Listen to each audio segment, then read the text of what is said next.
said post, then I'm gonna let it go. Body, body, body, body, body, body, bow. Everybody heard about me, everybody know. Faster than a hunter with the arrow to the bow. If you said post, then I'm gonna let it go.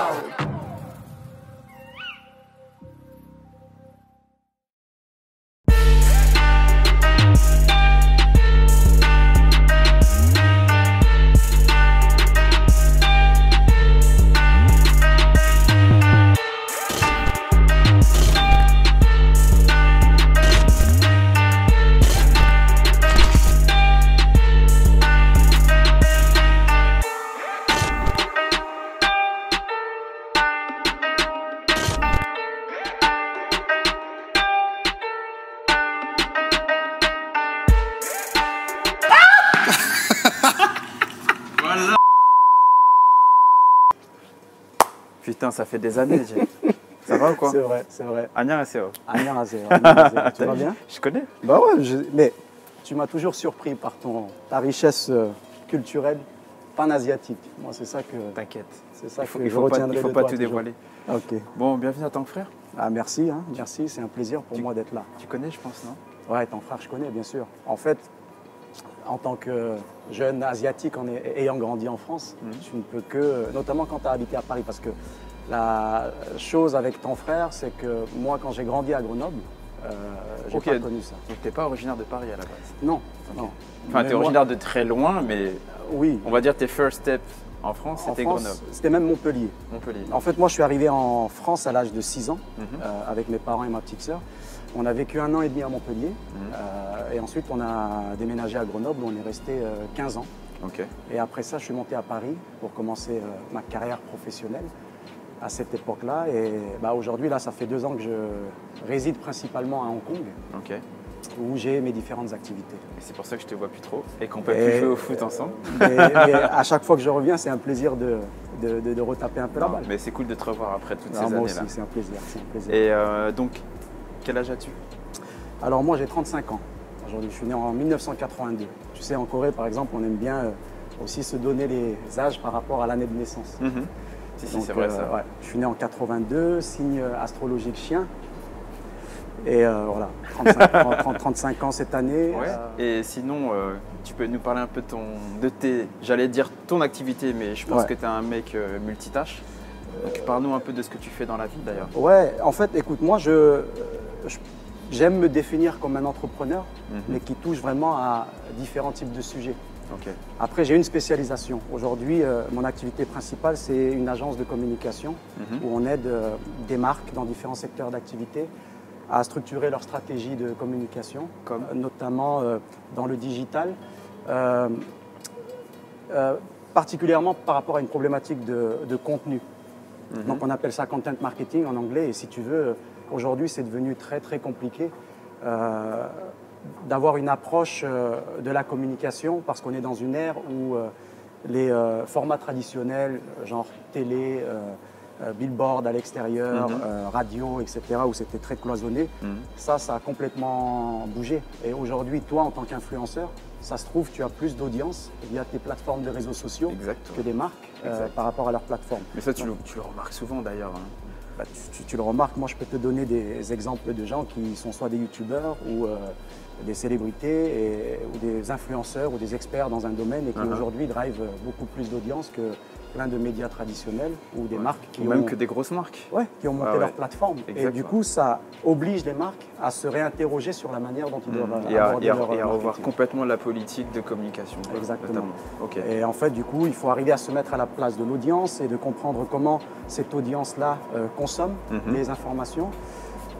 Et de pouvoir adapter ensuite une stratégie. Donc moi, mon agence, elle fait ça. On aide à structurer des stratégies et ensuite, dans cette stratégie, lorsqu'il y a des contenus à créer, on peut aussi s'occuper de la création parce qu'on a des pôles de design et de créa en fait, qui peuvent produire concrètement les contenus que les marques peuvent utiliser dans le cadre de leur communication.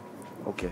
Tu fais autre chose, non? Ouais, et après, en fait, si tu veux, c'est ce vers quoi là j'aimerais me rapprocher de plus en plus, c'est que mon identité au background coréen m'a toujours offert des opportunités en fait à travailler entre la Corée du Sud, donc mon pays natal, et le reste du monde.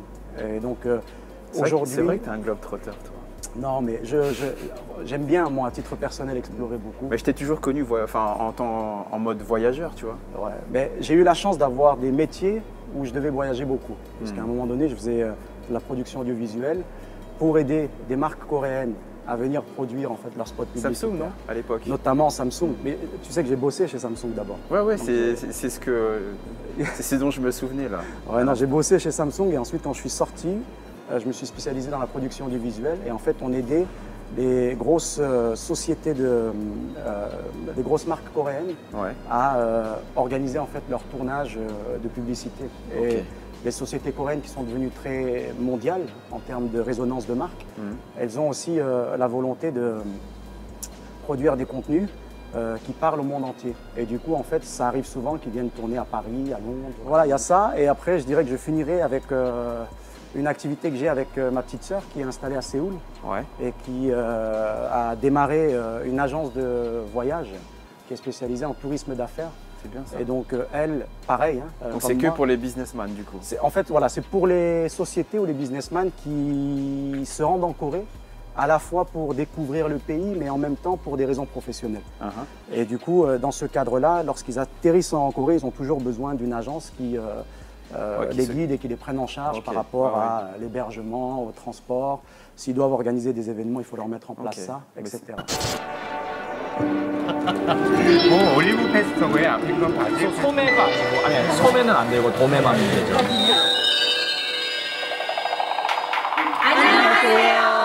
Et quel est toi ton lien en tant que Coréen d'origine avec ton frère? En fait, tu sais, ton frère, je pense qu'a un positionnement très Asie du Sud-Est à l'origine. Mais moi, ce qui est marrant, c'est que, comme je te le disais, j'ai grandi à Grenoble. Et en grandissant à Grenoble, on n'avait pas en fait ce genre de supermarché de cette taille-là qui proposait des produits asiatiques. Non, bien sûr. C'est vrai que c'est assez atypique quand même. Exactement. Et du coup, on était obligé de nous débrouiller par différents moyens pour trouver des produits. Mais lorsque je suis arrivé à Paris, ma mère en fait venait de temps en temps à Tank Frères pour acheter des produits.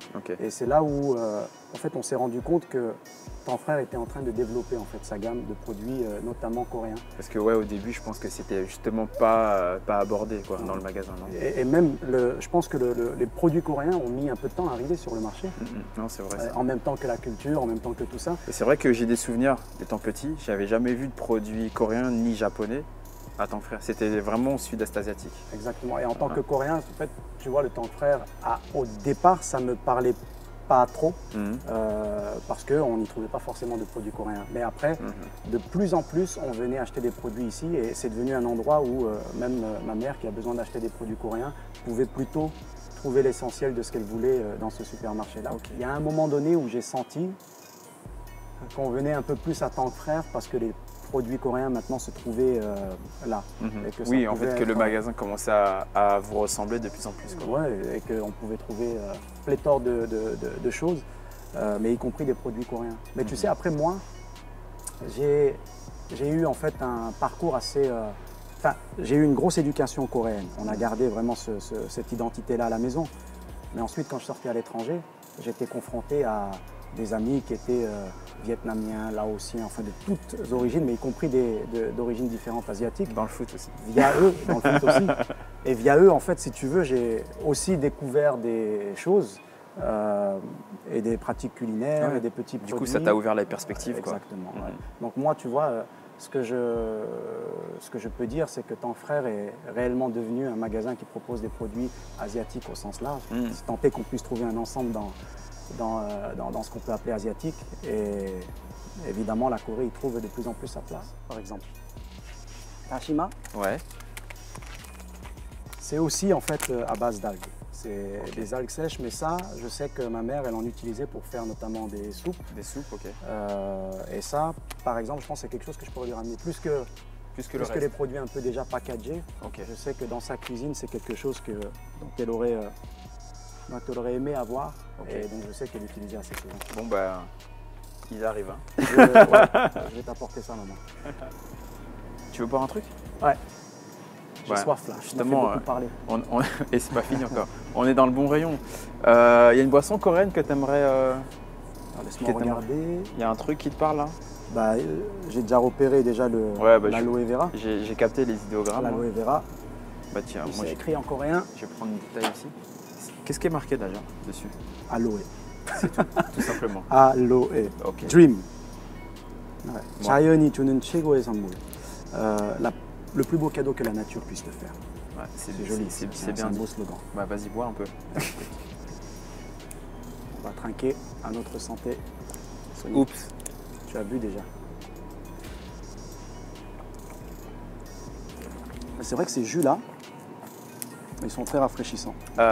Du coup, qu'est-ce que tu peux me parler à propos justement de la cinématographie coréenne qui tend d'ailleurs à toucher de plus en plus des personnes? Moi, en fait, et je pense que c'est le cas pour beaucoup de monde, moi, le premier cinéma coréen que j'ai reçu en étant en France et qui m'a bousillé, c'était Old Boy. Old Boy, ok.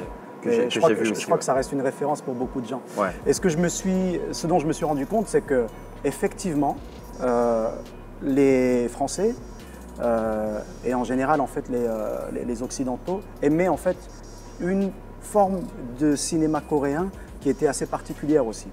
C'est-à-dire que par exemple toutes les comédies dramatiques etc. s'exportent quand même moins parce qu'il y a peut-être un ancrage culturel qui est encore un peu plus fort. Sur le côté un peu excuse-moi du terme, mais genre un peu cuculapraline et tout. Un petit peu, on peut le percevoir ouais, comme ça. Parce que moi aussi. Hein, ça, c'est très asiatique, hein, parce que c'est vrai que dans les autres, tu vois, il y a les trucs, les séries un peu thaïlandaises, les séries même chinoises et tout. C'est vrai que ça fait très gnangnan pour les gens qui n'ont pas cette, tu vois, subtilité. Ouais, je pense. Notamment dans la façon de dire les choses ou de ne pas les dire, parce qu'il y a beaucoup de non-dits.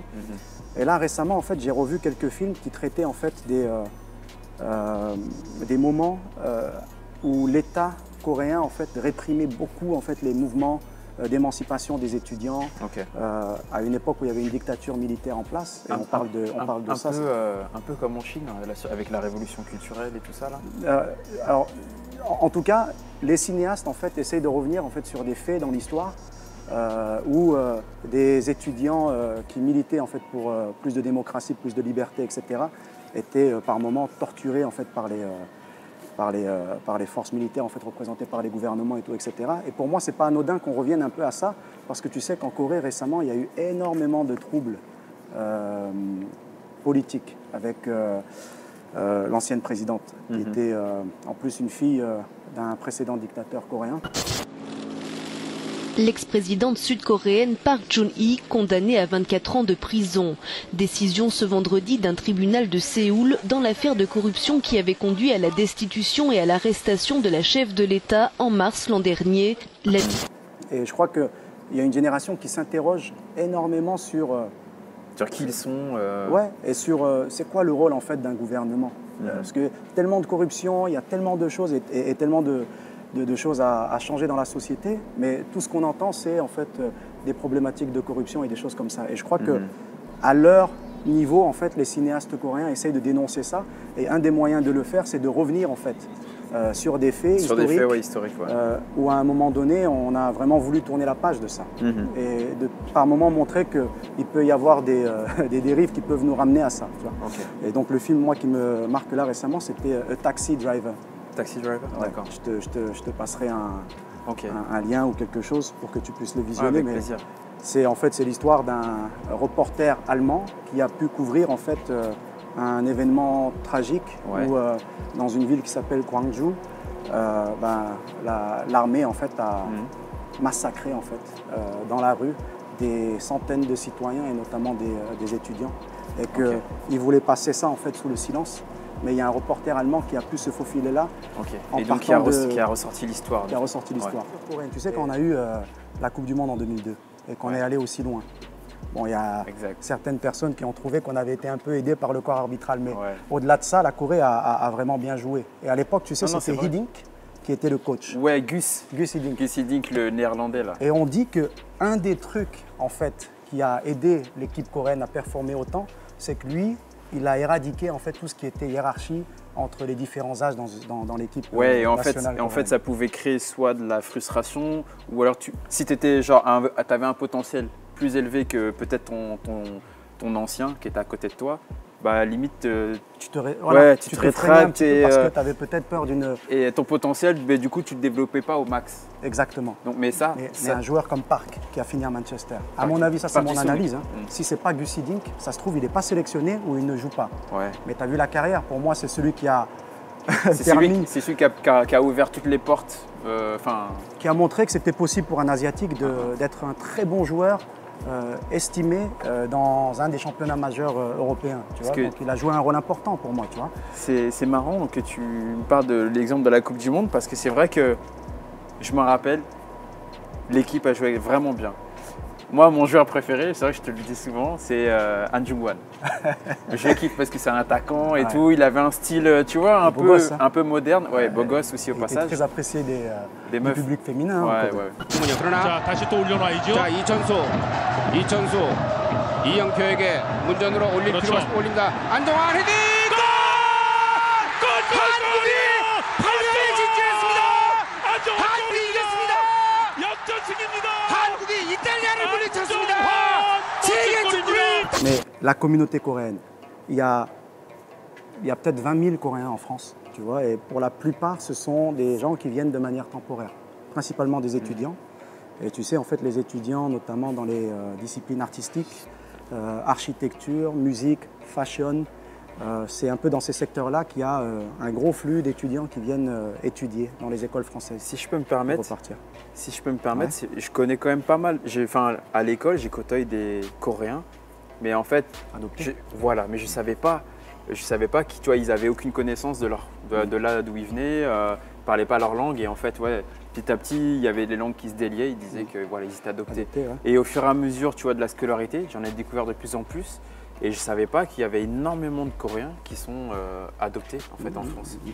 Ça, ouais, les Coréens adoptés, c'est un vrai sujet que j'ai découvert aussi moi en France. Hein. C'est-à-dire que Ah, parce que ouais, tu savais pas avant. en fait, moi, ouais, j'ignorais ça. Et en grandissant, je me rends compte que j'ai plein d'amis autour de moi, Ouais. et en nombre relativement élevé, d'amis en fait qui ont été adoptés par des familles françaises. Tu vois.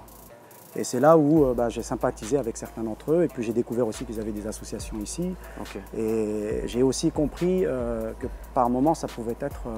Déjà, nous, quand on a des parents qui nous ressemblent, entre guillemets, et qu'on grandit dans une société étrangère, tu connais en fait les problématiques internes ou les questionnements internes sur notre propre identité qu'on peut avoir. Ah, bien sûr. Imagine si tes parents en fait ne sont pas ethniquement semblables à toi. Ouais, s'ils te ressemblent pas, ouais. C'est encore une question un peu plus complexe. Tu Ouais, vois. j'avoue. Et donc pour eux, je pense que c'est un questionnement qui est pas facile en fait à... Je pense que ça mériterait vraiment un vrai focus pour développer ce truc-là. Parce que c'est vrai que Absolument, effectivement. c'est super Ouais. complexe en tout cas. Et t'as pas un petit creux là? Si, j'aimerais bien manger un petit truc. Ouais, je vais t'amener voir Vincent. Ok. Je crois qu'il t'a préparé un plat coréen justement.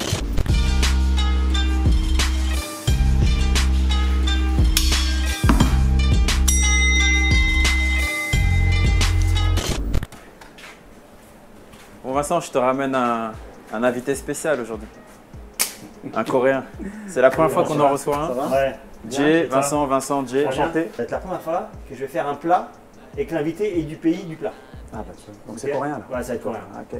Et on m'a dit que t'aimais Nice. piquant. Ah moi je mange très Ouais, épicé. donc bienvenue au club. Ok. Ok. Ok. Donc je vais faire comme il commence à faire chaud, on est bientôt en été. Ouais. Je vais faire un plat froid, un plat de nouilles froides. Donc c'est, tu vas me corriger parce que moi les prononciations coréennes c'est un peu dur Ok. encore pour moi. Donc on va faire le jolmien. Cholmyeon, ouais. Cholmyeon, Ok. Cholmyeon, en fait, ce que tu m'as expliqué déjà, donc le Cholmyeon, c'est des pâtes. C'est des pâtes un peu caoutchouteuses, chewing-gum. Là, vous voyez, elles sont fraîches. Souvent, dans le commerce, vous les trouvez en congelé et parfois, vous les trouvez en fraîche comme ça. Donc, ça sent la pâte fraîche. Hein. Ça sent la pâte fraîche. Mais c'est des pâtes chewing-gum, en fait. C'est des pâtes, ils appellent ça Cholmyeon, c'est ça, c'est chewy. Ouais. Chol ça veut dire un peu gluant. Un peu gluant, Et ouais. myeon c'est nouilles. C'est nouilles, ok. Donc, ce qu'il faut faire, il faut déjà les séparer. Parce que si tu fais cuire comme ça va cuire en bloc. Donc, Ah ok. ça se mange pas comme ça. C'est Mais marrant, je sais que hein. vous avez aussi les nouilles à la patate douce chez vous aussi. Ouais, aussi. En fait, il y a tellement de différentes sortes de nouilles. Trop bon la Les nouilles à la patate douce, c'est trop bon. En fait, c'est gluten free. La cholmyeon, donc c'est les pâtes gluantes. Et donc c'est un plat froid, donc, comme il commence à faire chaud, et je vais te le servir avec une sauce piquante. Ok. Donc à base de gochujang, Ouais, ok. gochujang. à base de gochugaru. Gochugaru. Gochugaru. Donc c'est de la poudre de piment coréenne. Exact. C'est génial, ça pique moins. Enfin, c'est pas le même piquant. Le piment coréen, il n'est pas pareil que le piquant thaï, que le piquant viet, que le piquant Bien, tu japonais. ressors encore le taille en première. C'est vraiment fou. Hein. J'aurais pu dire le piquant japonais aussi. Voilà. Donc avec ça, c'est comme du miel. Tu vois, c'est un sirop sucré. Et ça, vous l'avez à plusieurs parfums. On peut l'avoir à la pomme, on peut l'avoir au blé, on peut l'avoir Yoridang. C'est marqué Yoridang. Yoritan. On peut mettre du miel si on n'a pas ça. Ouais, je pense. C'est un peu sucré. Je pense, Ouais. je pense. Voilà. Vinaigre de pomme, histoire de donner quand même un petit goût sucré. Sauce soja pour le salé, huile de sésame. Donc voilà l'emballage des pâtes. Plus ou moins, il y a beaucoup de marques. Il n'y a pas que celle-là. Ok. Après, ça va être un peu pour la déco. Des feuilles de nori, des œufs. On va essayer de faire un œuf mollet bien dégoulinant. Sésame blanc, c'est plus joli pour le contraste. Du concombre, une carotte, de l'ail et du chou. Et des glaçons, qui sont au congélo. Donc, ah ouais, et ça, le plus important. Je pense qu'avec du soja classique, ça marche aussi. Et ça, comment ça s'appelle, tu m'as dit? Konnamoul. Konnamoul. Konnamoul, ouais. Konnamoul. C'est un soja avec des grosses germes en fait, c'est le soja coréen. Donc ce qu'on va faire au début, comme ça prend un peu de temps, ça faut vraiment bien le faire cuire. Et on remet dans l'eau bouillante, j'ai déjà commencé à faire préchauffer. Et pendant allez, il n'y en a pas beaucoup, peut-être pendant 5-6 minutes à surveiller, histoire que le truc se soit bien ramolli. Ce qu'on va faire, on va juste un peu dégager les feuilles. Ça se mange pas, enfin ça se mange. Mais dedans, ça se mange pas. Ok, on va garder ça de côté. On va couper ça en fines lamelles. Et après, je vais te le faire de deux façons. Parce que ça, c'est un plat. Ça, c'est un plat qui est un petit peu compliqué parce que quand on te le sert dans les restaurants, j'ai jamais vu dans une carte encore. Ah, c'est pareil. Mais quand on te le sert dans un restaurant et que tu l'as en mode un petit peu sympa, pas mélangé, c'est toi qui dois le mélanger avec les baguettes, avec la cuillère et souvent c'est. Tu vois, t'en prends partout. Donc moi, je vais te faire à la manière où qui serait bien d'être servi, c'est il est déjà mélangé et après tu mets de la déco par-dessus. Donc on a pu remarquer que tu as enlevé la nervure centrale, c'est Voilà, ça? c'est ça. À Hong Kong, j'ai un peu plus de difficultés à réellement, presque quotidiennement, manger la nourriture locale. Il y a des plats que j'aime bien, mais c'est un peu moins mon style. Ok, au niveau du goût quoi.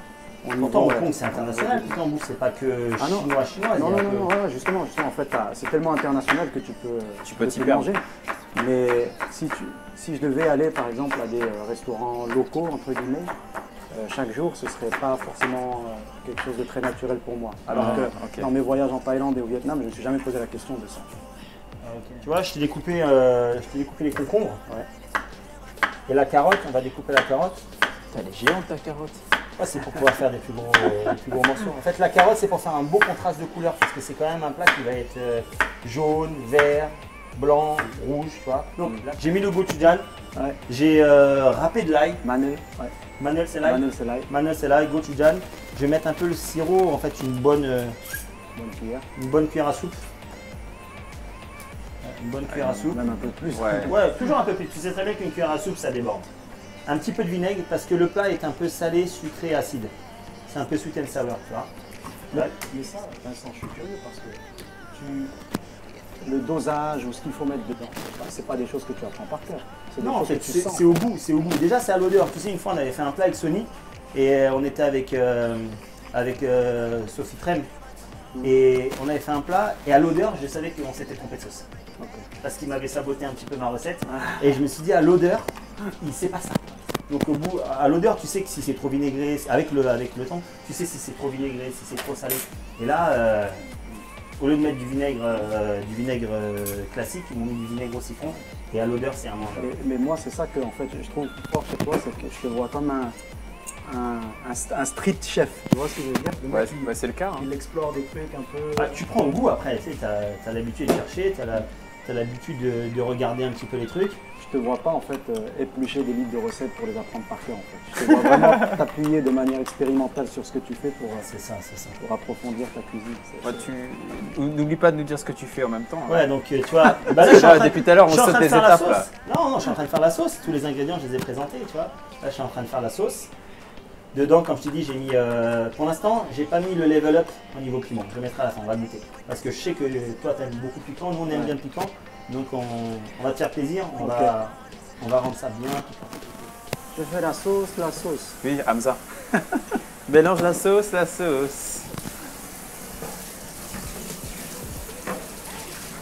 En fait, ce qu'il faut faire, il faut bien le rincer et il faut retirer la pellicule de gluant qu'il y a dessus. Sinon, quand elles vont commencer à sécher, elles vont accrocher.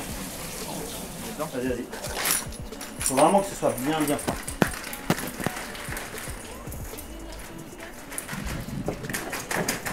Après, vous pouvez le laisser au frigo, mais bon, là, on accélère et tu fais vraiment refroidir le truc. Tu sens direct la différence que là, les pâtes sont bien froides, t'as bien froid au doigt.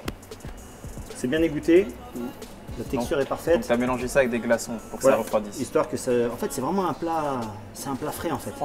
Un plat qui va t'arracher, mais qui est frais. Donc on va faire un bon dosage parce que je pense qu'ici, tu vois, vas-y. Tu vois la texture, regarde la texture des pâtes, elle est marrante. Donc toi, là on a fait la sauce. On va goûter ça. C'est quoi, ça pique mais pas assez. Après, on va mettre un petit peu de sésame une fois dedans. Et après, on mettra du sésame.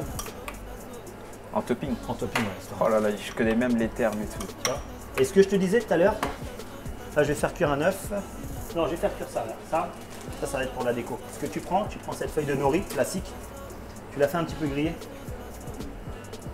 Puis tu la passes un peu sur le feu, qu'elle ait un petit arrière-goût et qu'elle soit plus craquante.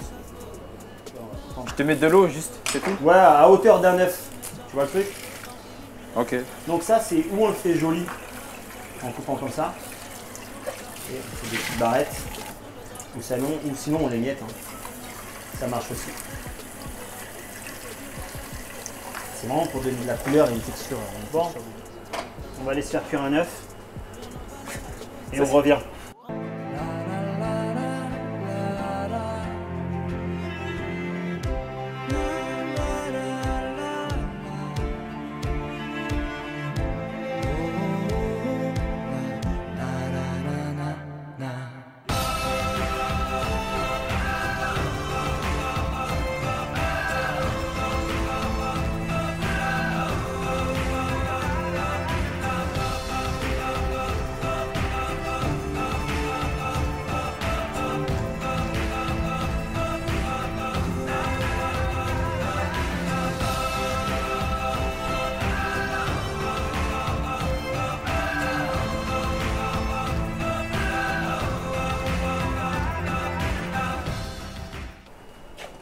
Donc tu vois, je t'ai fait un œuf, normalement 5 minutes et des poussières pour te faire un œuf mollet.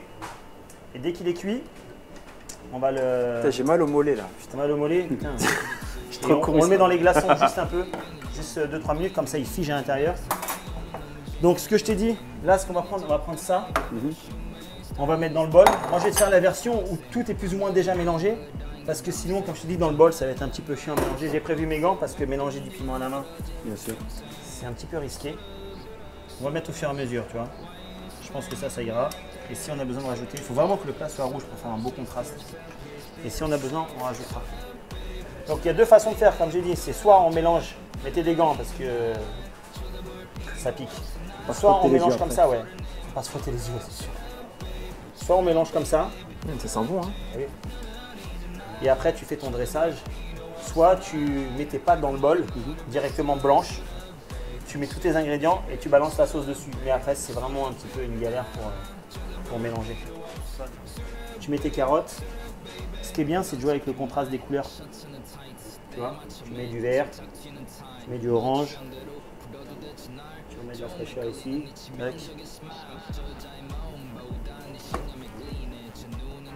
Tu mets ça comme ça ici. Voilà, plus ou moins le plat est là. On rajoutera de la sauce quoi qu'il arrive après. Donc là, j'ai dit l'œuf est là, on va tester. Donc il est mollet celui-là. Il est censé être mollet. Censé. Après, même si l'œuf est dur, c'est bon. Hein. On va le poser sur un petit nid de nori. Comment on appelle ça en Corée, les Ça, nori? c'est du kim. Kim. Ouais. Algues. Algue. Kim. En fait, je te pose une question bête. Ouais. C'est-à-dire qu'en Corée, c'est vrai que les gens, il y a beaucoup de kim. C'est un rapport? Non, non, ça n'a pas de rapport. Mais en fait, tu as deux manières de dire algue. Ouais. L'algue, quand il est séché comme ça, on appelle ça kim. Ouais. Et sinon, on appelle ça miok. Et des fois, Miok. tu trouves par exemple dans la soupe d'algues, Ouais. tu vas pas mettre cette algue-là en fait, tu vas le mettre avant, quand il est encore un peu visqueux et Ouais, tout. ok, ok. Donc on a deux mots différents pour. Ouais, selon l'aspect désigner. quoi. Ouais, selon l'aspect. Donc là, maintenant, ce qu'on va faire, on rajoute un petit peu quand même par-dessus parce qu'on aime bien quand ça pique, c'est quand même visuel, tu vois, même si tu mets du rouge. Même si les pâtes sont déjà assaisonnées, au moins tu rassaisonnes les ingrédients par-dessus. Mais ça t'évitera d'en mettre un petit peu partout parce que comme tu vois, l'assiette est bien remplie. C'est sexy, hein? Après, Très joli. toujours un petit peu de sésame pour contraste de couleur. Et maintenant, on va faire des trucs de fou. Tu peux l'adopter. Maintenant, on va faire un truc de fou. Est-ce qu'il est mollet ou pas? Normalement, s'il est mollet. S'il est mollet, il coule, c'est ça?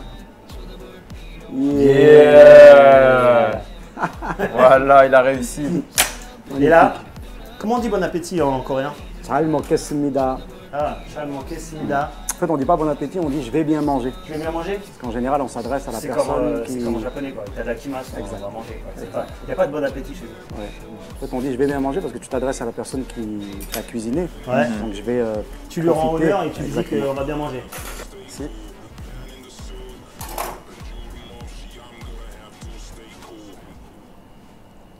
Comme des spaghettis. Des spaghettis parce Mais que. n'hésite pas à rajouter de la sauce. Hein. Ouais. Les baguettes auraient été plus simples. Ok. Donc c'est bon? Je peux goûter maintenant? Vas-y. Ok. C'est trop bon. Donc je suis obligé Ah de le ouais? faire comme toi là? Ouais. J'ai jamais réussi Prendre à un faire peu ça. des légumes à côté aussi. Ok. En fait, à l'origine, tous les plats coréens, tout est autour Ouais. et tout est mélangé. Ouais, exactement. Tu vois, donc moi, comme je t'ai dit tout à l'heure, je t'ai mélangé vraiment. Ça a l'air d'être bon. C'est le ventre qui fait du bruit là. Mais en général, même ça, hein, je pense qu'on mélange. Vraiment. Hein, En exactement. fait, tu mélanges, mais comme je t'ai dit, soit s'il n'y a pas la sauce, Ah oui. s'il n'y a pas la sauce, tu vas vraiment en foutre partout. Tu vas devoir mélanger comme ça, comme ça. Ah C'est vrai ouais, que les plats coréens, c'est bon de ouf hein. Ah ouais? Toi, tu manges épicé aussi. Ouais. En plus, le piment il est parfait. Ah, pas plus? Pas plus, pas Non, moins, c'est c'est bon. bien là. En fait, lui il a droit aux baguettes. Oui. Il nous a Parce laissé que, non, galérer. parce que je n'ai pas trouvé de fourchette, les amis. C'est trop bon. moi. Avec le petit œuf là. Bon bah, J'avoue, c'est bon grave. d'habitude on laisse toujours l'invité repartir avec son plat, mais je crois on va pas le laisser là. Piquant ce qu'il faut, avec l'œuf bien dégoulinant, un petit peu d'algues. un petit Mollet, peu de hein. menthe. Mollet. Gros mollet. Gros mollet que j'ai réussi, je suis content. Oh, c'est très bon. Oui, non. Ciao le gars. Comment on dit? Ciao les gars. Ciao le gars. 그리고 바다에서 태어나 내 바다를 돈으로 채워놔